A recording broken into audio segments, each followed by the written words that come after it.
I would like to see if you could change your basic notions of economics. And I mean the economics of energy.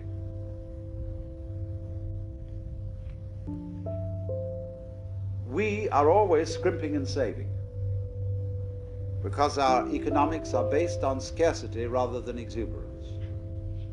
But notice that the economics of nature are allegedly wasteful. They're based on exuberance. Many more seeds than are necessary for trees. Many more spermatozoa than are necessary for people. Many more stars than anybody could conceivably want. Galaxies galore. Nature is a vast celebration of energy. But if you complain about this and say, oh dear me, it's all running out, that means, you see, that you are looking for fulfillment in time, and you say, if there is not enough future, we won't get the golden goody we're looking for at the end of the line.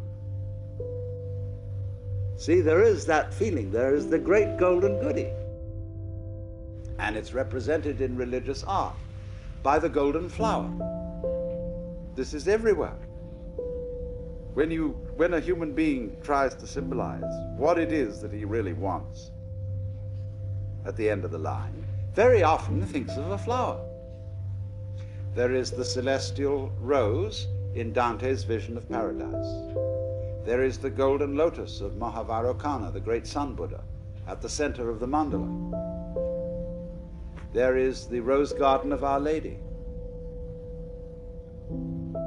There are rose windows in cathedrals.